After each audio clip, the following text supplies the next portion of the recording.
The man known to history as Saladin, or Saladin, meaning righteousness of the faith, was born in Tikrit in modern-day Iraq in 1137 AD. His birth name was Yusuf, and his family ancestry can be traced back to the Kurdish areas of modern Iraq and Armenia. Indeed, Saladin's father, Najun ad-Din and his family were closely related to the Shahadid dynasty, who ruled parts of Armenia from the 10th to the 12th centuries. When he was young, Saladin and his family moved often, before eventually settling in Damascus, the capital of modern-day Syria, which is one of the oldest cities in the world. His education was by all accounts varied, and included disciplines such as alchemy and arithmetic, as well as religion, and of course the Quran. Saladin was also fluent in Kurdish and Arabic.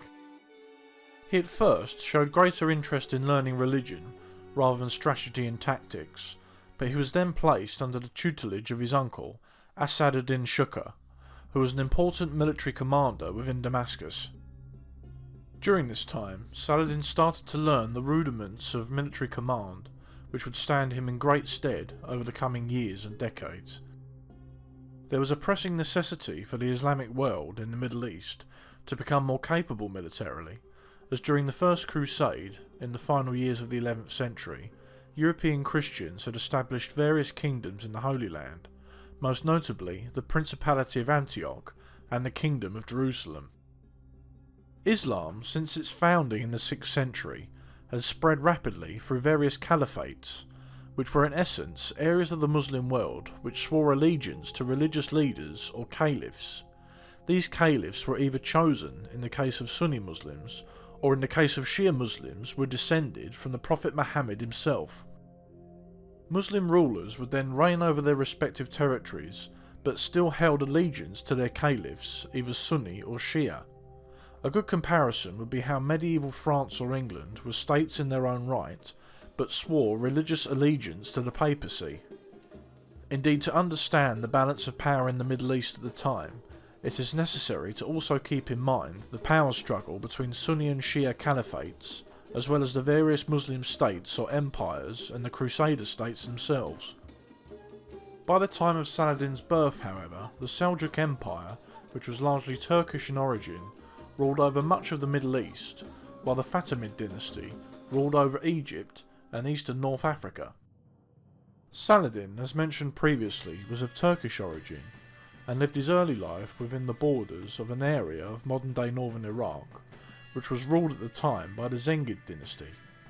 But overall control of this area was still in the hands of the Seljuk Empire, as Zengid Syria was a vassal of the Seljuk Empire, and the ruler of Zengid Syria at the time was Emir Nur ad-Din.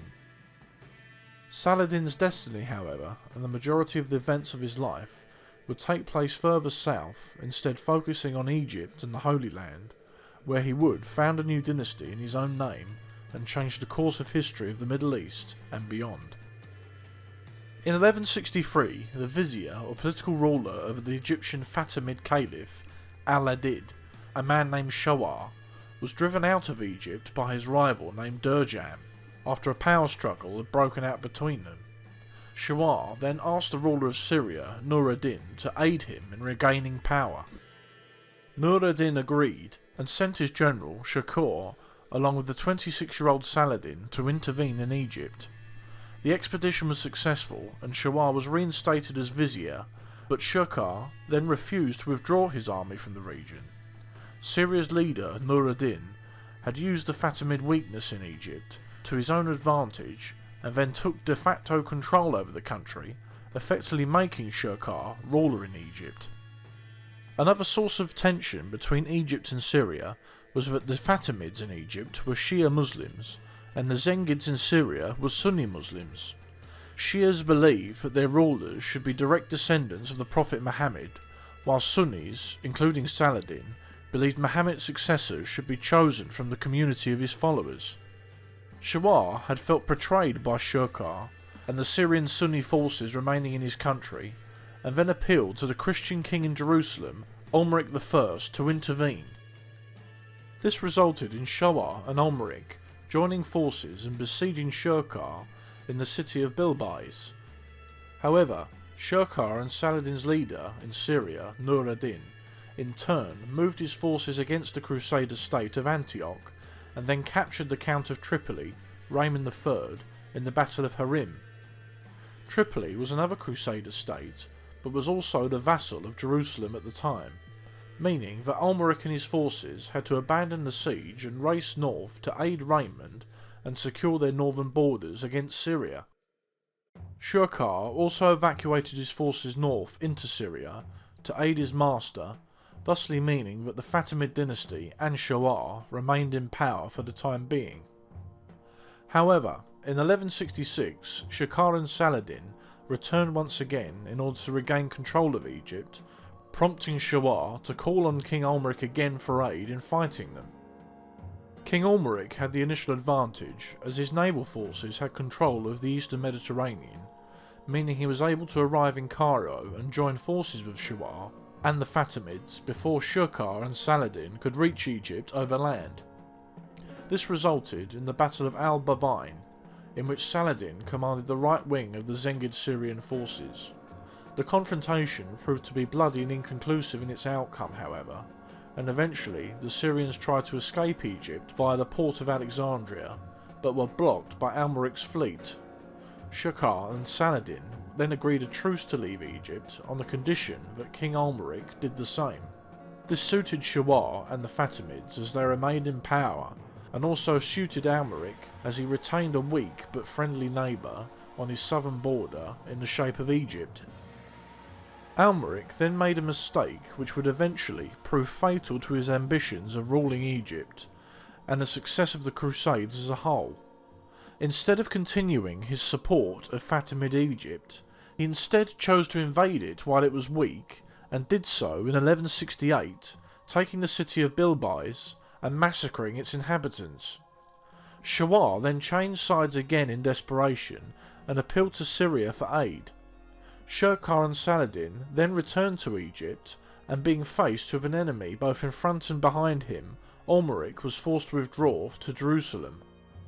Shirkuh and Saladin then marched into Cairo unopposed, and the Fatimid Caliph al-Adid ordered that the untrustworthy Shawar be brought before him and demanded his execution. Shirkuh then replaced him as vizier, and Syrian control of Egypt began. However, Shirkuh himself died in 1169 after feasting on a particularly large and rich meal, probably from a heart attack. Saladin was then chosen to replace him as Egypt's political ruler, despite him being Sunni and the Fatimid Caliph being Shia. The new vizier now found himself in a tricky situation.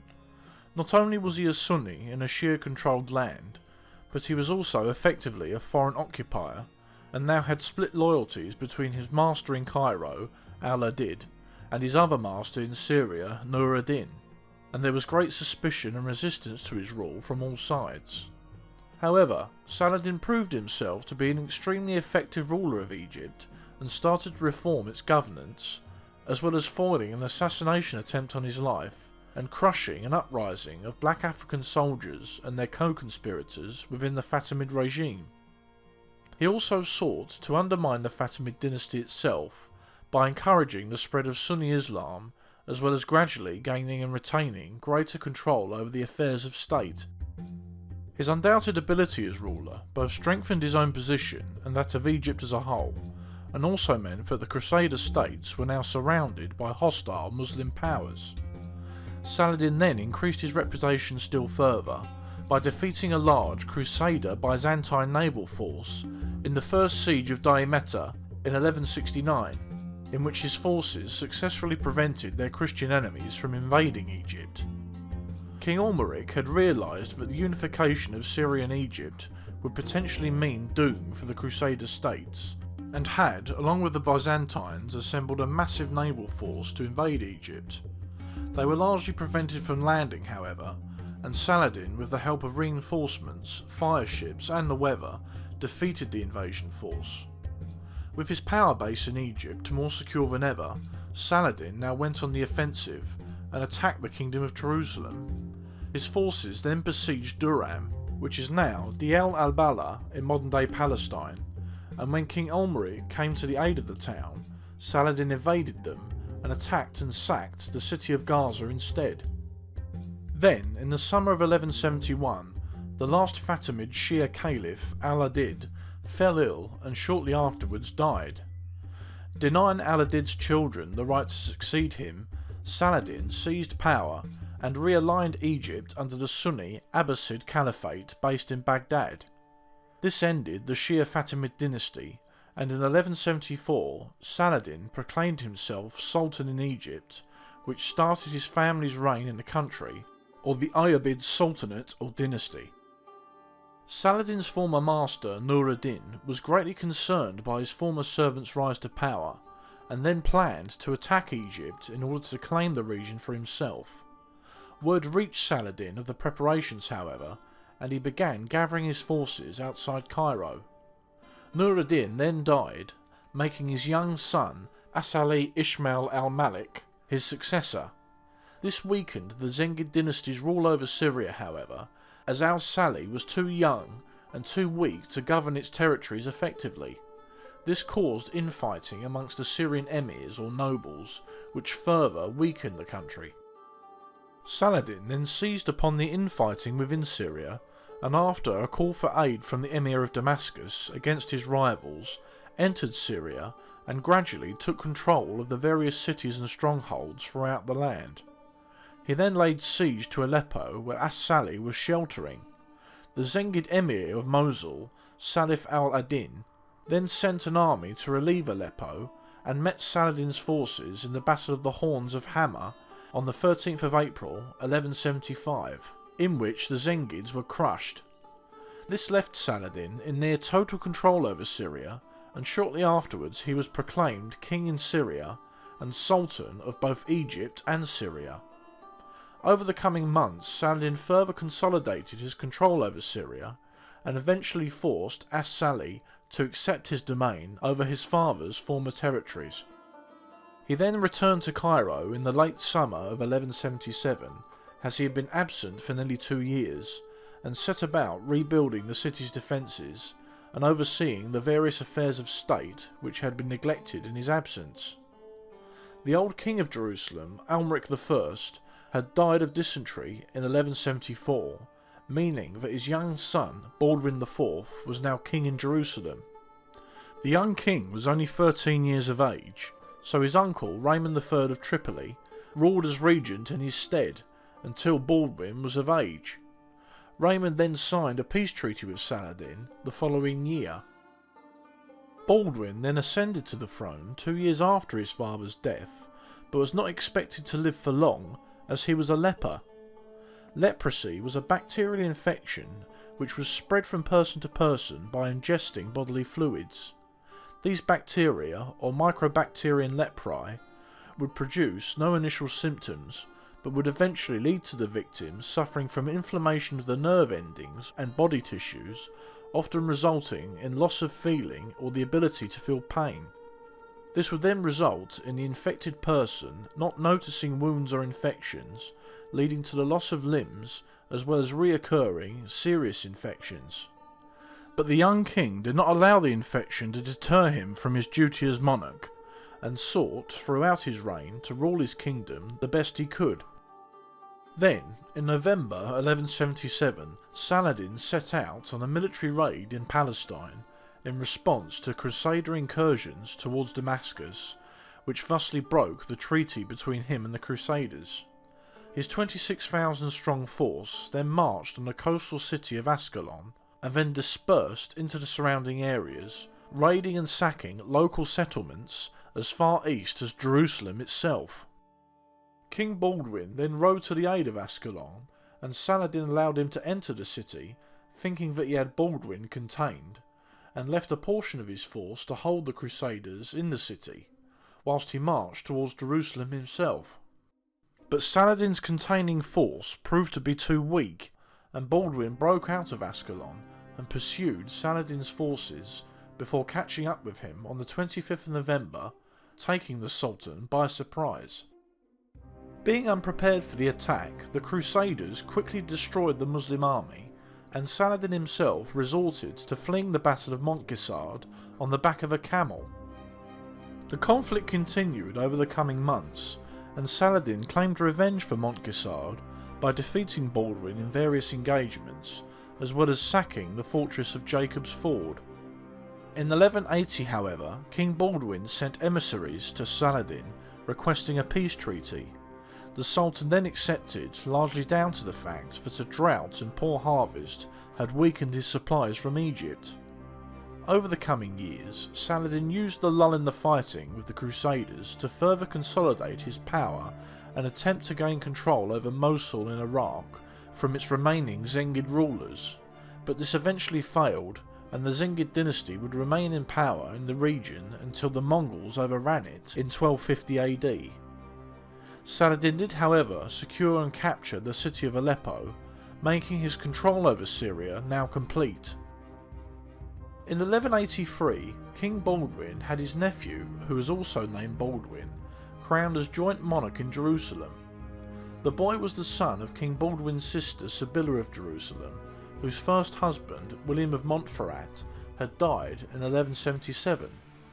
Sibylla then, in 1180, fell for and married Guy de Lusignan, who was an ambitious French knight who she had become infatuated with.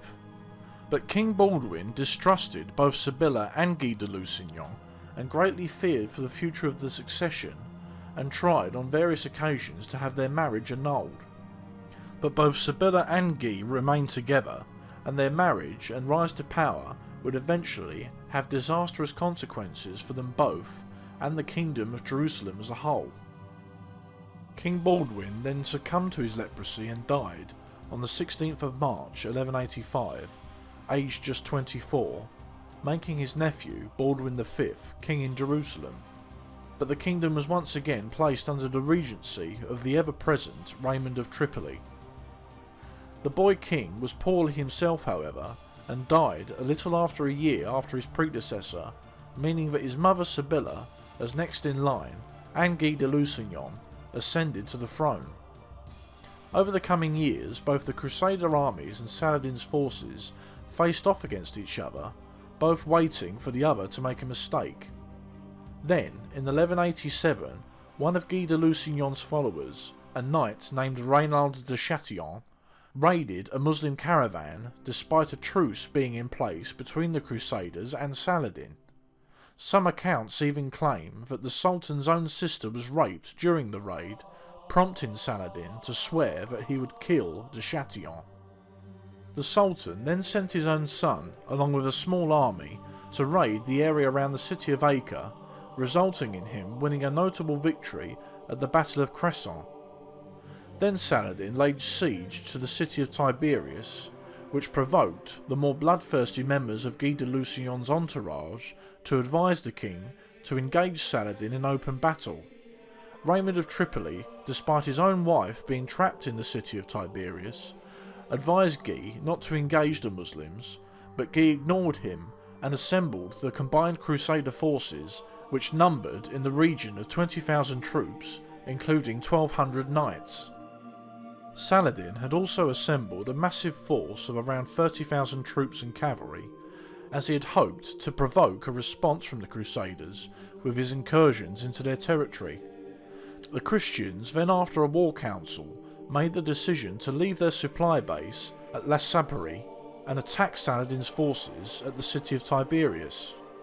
Along the way, the Crusaders were continually harassed by Muslim archers, and Saladin's forces placed themselves between the Crusaders and local water supplies, meaning that after a matter of days the army was despondent with thirst, while Saladin's forces were themselves supplied with water caravans from Lake Tiberias. Then, on the 4th of July 1187, under the cover of a smokescreen caused by the Muslims burning dry grass around the Crusaders, Saladin amassed his forces in formation. What followed was not so much a battle, but was rather a rout and slaughter.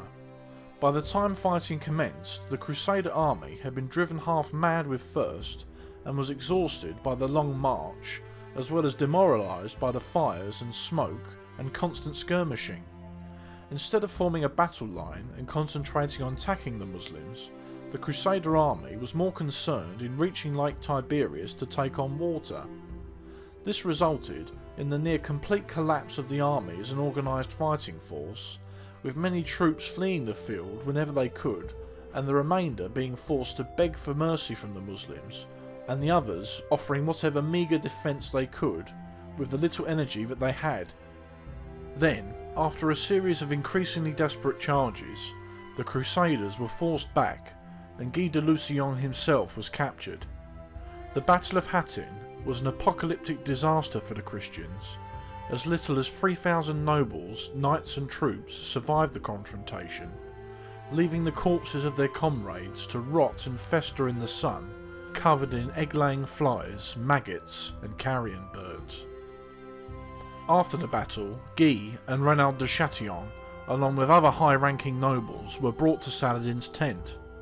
The Sultan then offered Guy a drink, which was a sign that he was to be spared, but instead of accepting this gracious gesture, Guy handed the drink to Renaud.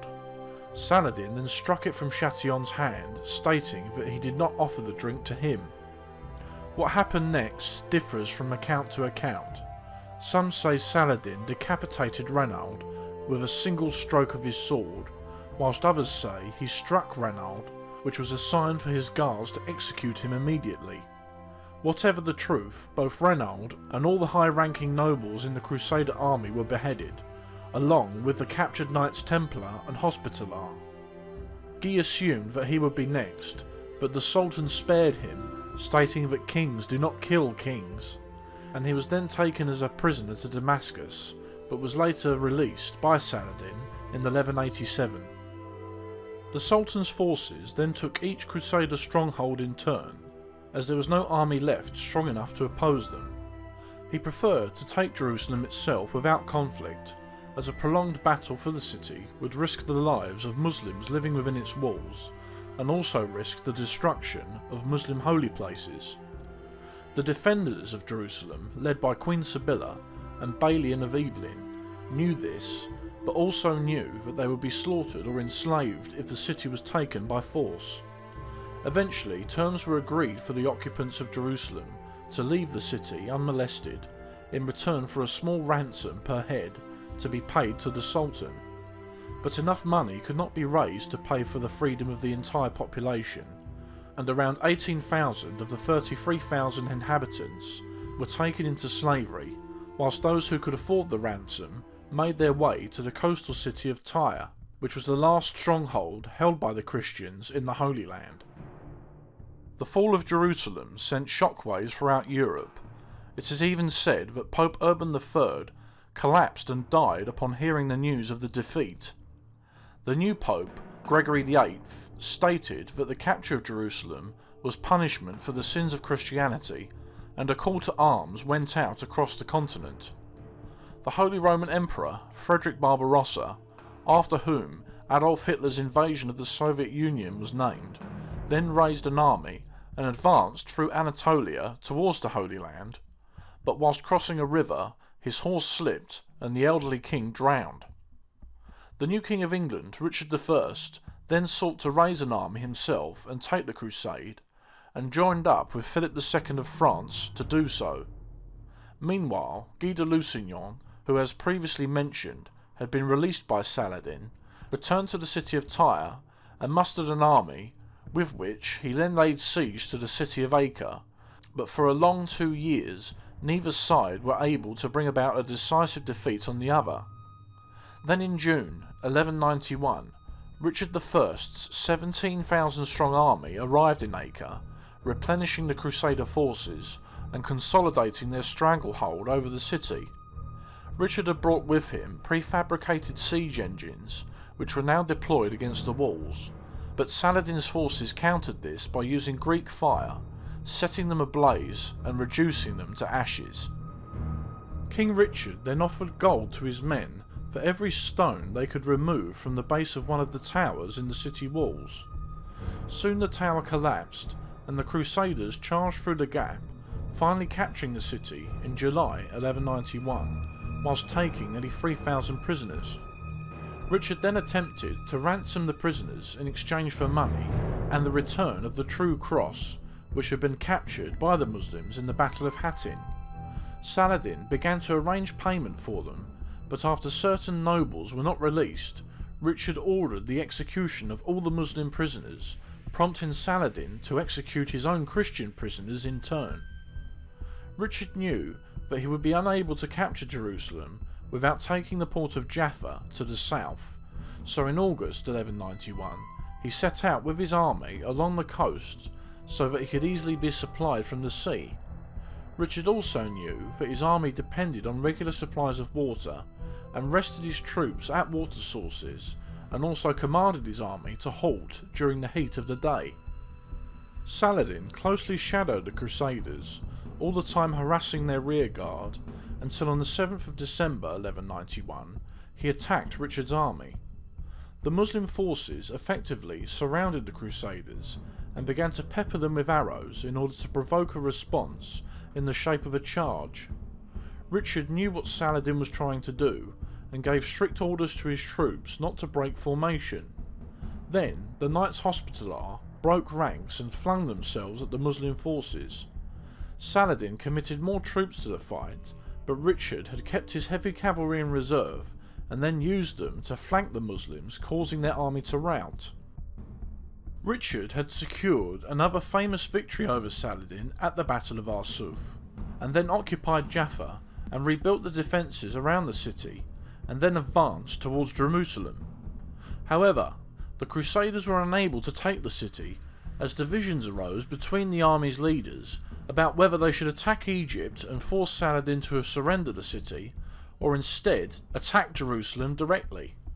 This, combined with their extended supply lines, forced the Crusaders to withdraw from within sight of the city's walls, and they would never again have a greater opportunity to capture the Holy City.